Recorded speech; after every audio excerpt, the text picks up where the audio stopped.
Hi guys, welcome to the remote Eatfit nutrition program.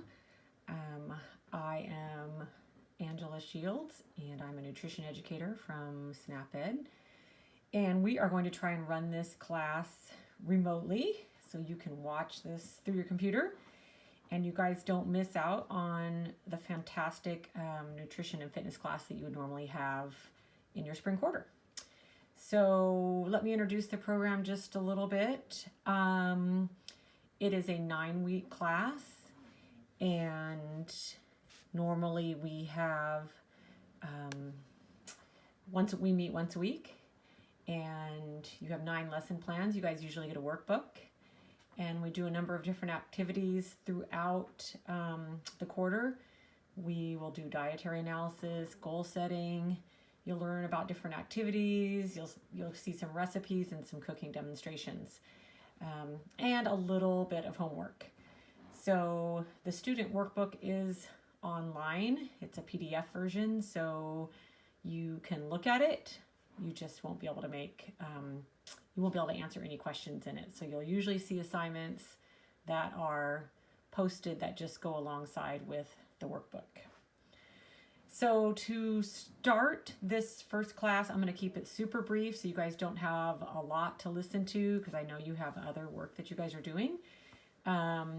This first class basically is looking at the Eatfit Foundation, which is like how much do you guys really know about nutrition and how you're eating and how much you're exercising and how important that is.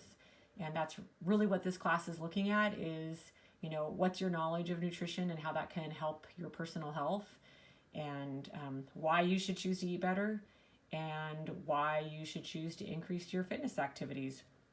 So the goal of the program is by the end, you will experience increased energy, improved appearance, improved school performance. You'll feel more fit. You'll increase your independence and your decision making about screen time, food choices, things like that. So that's the goal of the program. Normally I would be asking you guys what some of your goals are, but obviously this is kind of a one-way conversation now with our classroom logistics. So moving forward, so what I want you guys to think about for this very first week is, what does Eat Fit mean to you when you just think about that term? What does it mean? Obviously the two words together are blended. So it would mean, you know, in my mind, and what is some of the things that I've heard from you guys say is, you know, it means feeling healthy, eating good and exercising, being active and enjoying outside, just feeling mentally and emotionally good about yourself, and maybe feeling energized for a particular sport that you compete in.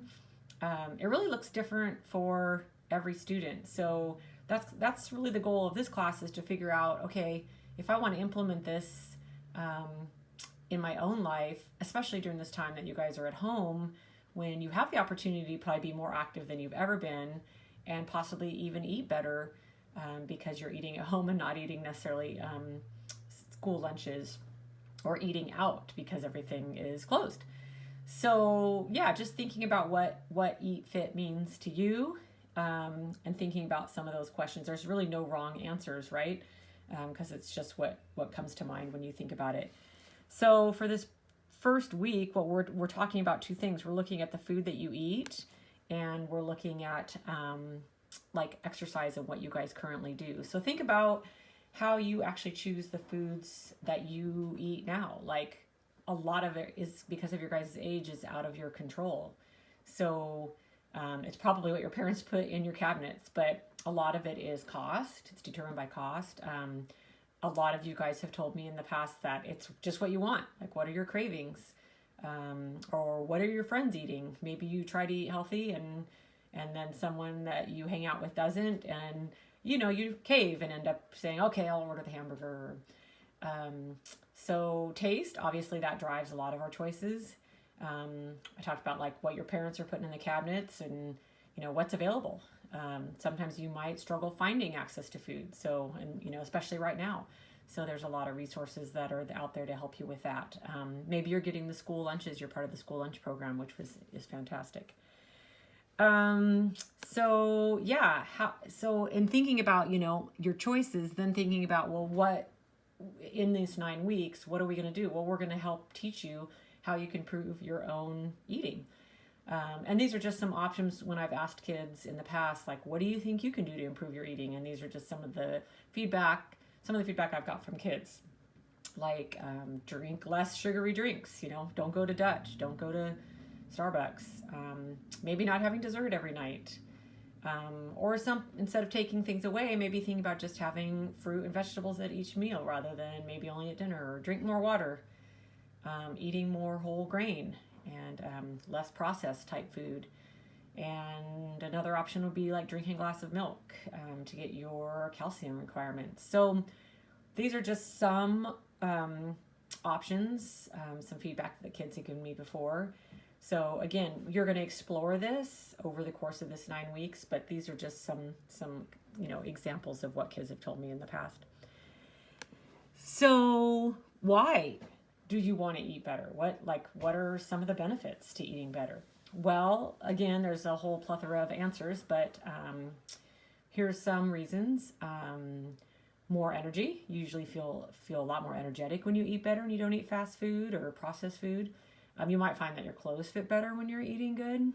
You aren't trying to lose weight, but you possibly could be. You tend to focus better in school when you're eating right, as opposed to like not eating breakfast and then going into class and feeling like you're tired and lethargic. A lot of times when you start working out and eating better, you feel more confident about yourself. And that's a good thing. That just comes along with that. It's kind of a lifestyle. It's a mindset. Obviously, disease prevention is a big one. We know that eating high-fat food and high-processed food leads to heart disease and obesity and diabetes and a number of diseases that, if you make simple changes to your diet, you can prevent. And for you guys, that's really important now because you have the opportunity to set those patterns in motion and hopefully hold those until you're, into your adult life. And then obviously your mental happiness is, important. You just feel better about yourself, then you're going to be in a lot better place mentally. And in this time, when you're stuck home, you want to do everything you can to feel good, right? So, drinking lots of water and eating right and getting outside and doing just simple activities. And even if it's not regimented exercise, maybe you wash your car or help your parents do some weeding or take the dog for a walk. These are things that are definitely going to make you feel better. So the other aspect in the class that we analyze a lot is, and that you're going to talk about and learn about, is how do you choose to be active, right? Your activity level is really, really important, especially starting when you're young. The goal is 60 minutes a day of some sort of activity. That doesn't have to be all at once. It can be broken up throughout the day, which is with the time you have on your hands now. You could get up and do something in the morning, and you could do something at lunch and something later in the afternoon, and you would accumulate 60 minutes. But these are some activities that kids have shared with me in previous classes, things that they already do, that just come naturally, like PE class, or maybe they belong to a club team or a sports team. Maybe they play with older siblings. Walking with your parents, or just going out and riding your bike, or riding it to school, washing your car, like I talked about. It doesn't have to be regimented exercise. It can just be getting out and doing things. I mean, even chores are actually physically active, that you get your heart rate up. So those are things that we're looking at. And so in your class assignment this week, basically you're going to just be looking at some different aspects of fitness, your aerobic fitness, your strength, and lifestyle. Like, do you go out and take walks with your parents? And then stretching, so flexibility.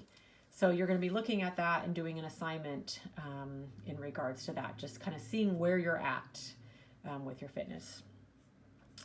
So lastly, I always ask kids, how could you improve your fitness? Just like in looking at your nutrition, how could you make changes in your fitness to improve your health? And obviously there's tons of different answers, but this is what a lot of kids have told me and given me their feedback. So go outside more and play.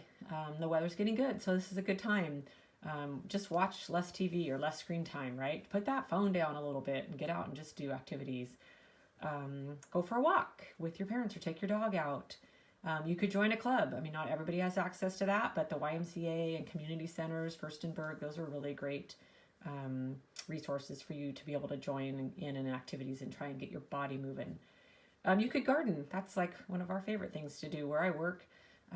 Getting outside and digging in the dirt is, really good for your soul and your mind and your body. Joining a club sports team, obviously. We have a lot of kids in, school that do that. And going for a hike, one of my favorites. Thus this great picture. This is another opportunity. So this class is basically an introduction for you to accept this challenge, and we're all in this new mode of learning. And so hopefully you can work your way through the Google Classroom and what you're supposed to be doing. Now that you've listened to the video, you will just go back to your Google Class and just do the first thing that you need to do, which is the page 4 of your workbook. Just look at that and kind of look at the different components of fitness. And you'll see I've made an attached lesson that goes along with it. And basically what you will do is you will take this Eatfit challenge and you will see how many jumping jacks can you do? How many punches can you do? How many arm raises? So just give yourself 10 minutes, maybe 15 minutes to do some of these physical movements and then track it on the assignment and then turn that in. And that's pretty much it. And then there is a reflection question posted at the end for you guys just to think about, the introduction to this class. And after you did the activities, thinking ahead, what could I do to maybe you couldn't do very many push-ups. So what could you do to actually do more push-ups? Or maybe you were really inflexible when you did your stretching. And so what could you do to get more flexibility? So you'll just answer those 2 questions and turn those in, and then make sure that you do the nutrition, 6th through 8th grade nutrition survey. And that's just simple questions for you guys about how you actually eat right now and what do you do right now that's part of your life. And turn that in, and that's where we really get most of our factual information about what's going on with middle schoolers currently in their nutrition state. And then hopefully at the end of the class period or the class session, which is the 9 weeks, you guys will answer those questions a little bit different. So that's it. That's my class, and I'm really missing that I don't get to see your guys' faces and meet you. But I look forward to next week, and hopefully everything goes smoothly with this, and enjoy the sun and get out and move and eat good and take care of yourself in this, depressing and challenging time. All right. Bye, guys.